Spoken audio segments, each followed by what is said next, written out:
This is the first section of our lecture. We will talk about hypodipsic hyponatremia.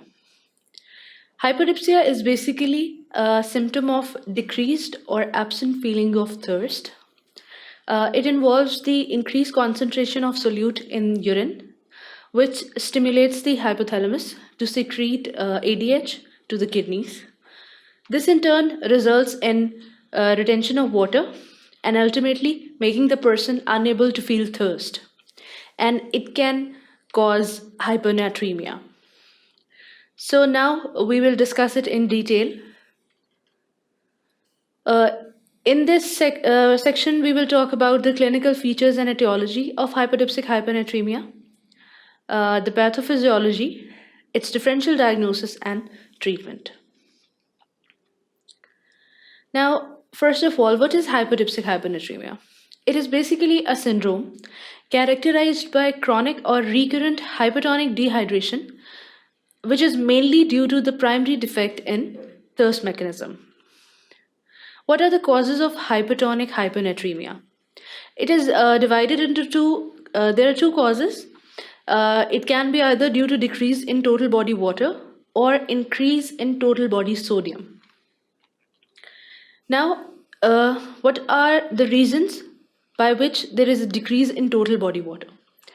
It results from either failure to drink enough to replace the normal losses, or there is increased urinary and insensible water loss.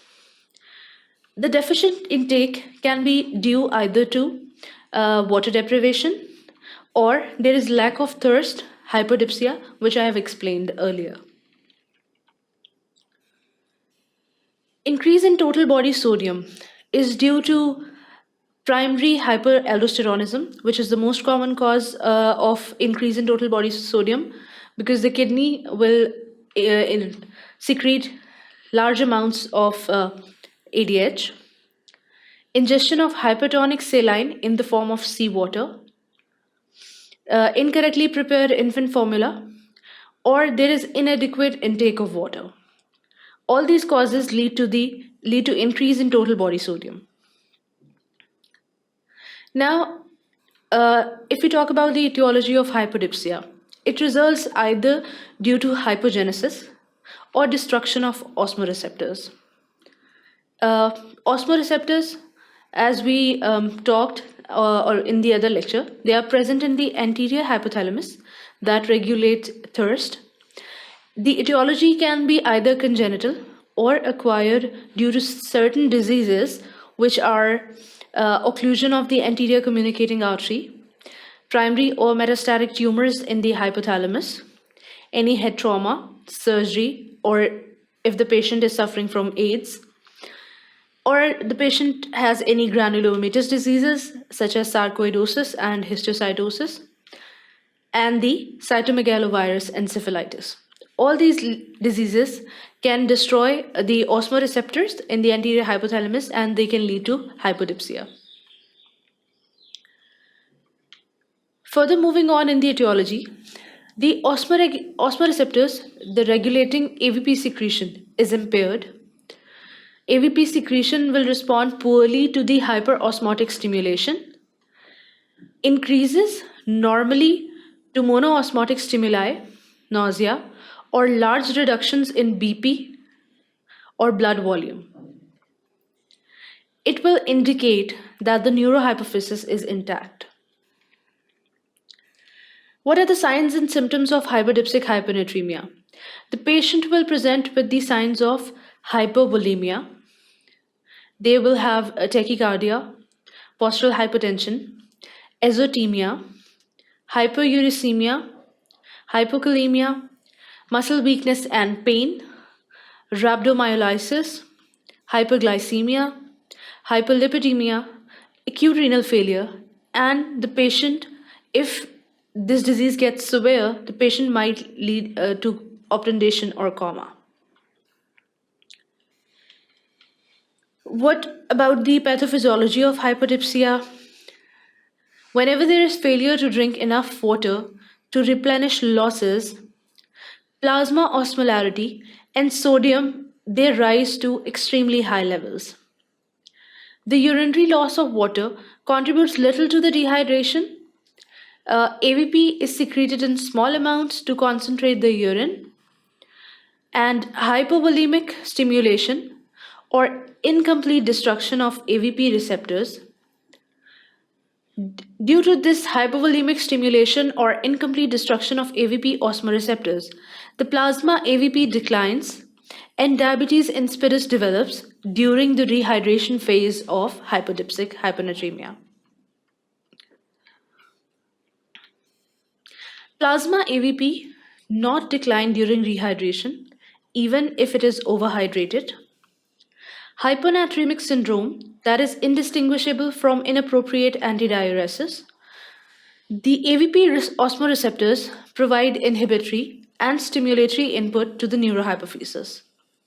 Patients who are no longer osmotically stimulate or suppress tonic secretion of hormone. Both these inputs are eliminated by the same pathology that destroyed the osmoregulation of thirst. That is, it can be either due to hypogenesis or destruction of the osmoreceptors in the anterior hypothalamus. In few patients, neurohypophysis is destroyed, resulting in the combination of chronic pituitary diabetes insipidus and hypodipsia. And such patients are very difficult to manage. Moving on to the differential diagnosis, it is distinguished from other causes of inadequate fluid intake, that is, coma, paralysis, or restraints, either by clinical history or there is a specific diagnostic criteria for hypodipsic hyponatremia. That is, the patient is complaining of previous such episodes, there is denial of thirst, and there is failure to drink spontaneously when the patient is conscious and hyponatremic. Hyponatremia that is caused by retention or intake of sodium. It is distinguished by presence of thirst. There are physical and lab signs of hypervolemia as compared to hypovolemia in this scenario, and rather than hypovolemia. What is the treatment of hypodipsic hypernatremia? Water intake. If the patient is alert and cooperative, make the patient to drink as much water as they can. Infuse hypotonic fluids. The fluid of choice in this case is 0.45% saline or 5% dextrose water. If the patient is unconscious, the amount of free water that can be infused in liters is calculated by the body weight in kilograms and serum sodium concentration in millimoles per liter by the formula that is given here. That is delta FW is equals to 0.5 BW into serum sodium minus 140 divided by 140. Now here the delta FW is basically the corrected deficit that we are going to correct after the infusion, and 0.5 BW is the body weight in kg. If the serum glucose is elevated, then measured serum sodium should be corrected before putting it in the previous formula. And to correct it, we use another formula, that is serum sodium plus serum glucose minus 90 divided by 36 is equals to serum corrected sodium. This amount plus the allowance or insensible urinary losses that are given over 24 to 48 hours period. Now, close monitoring of serum sodium, fluid intake, and urinary output is required in case of the treatment of hypodipsic hyponatremia. Depending on the extent of osmoreceptor deficiency, some of the patients, they develop AVP deficient diabetes insipidus, and for that they require DD-AVP therapy. Some of the patients develop hyponatremia, and some develop syndrome of inappropriate antidiuresis. So, this close monitoring of serum sodium, fluid intake, and urinary output is very important.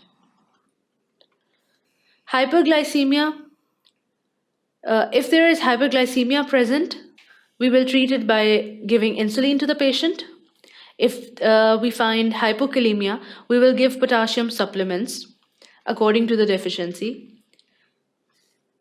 If it is around, the potassium is, hypokalemia is around 3.5 to 5.5 millimoles per liter, we will give 20 millimoles of potassium.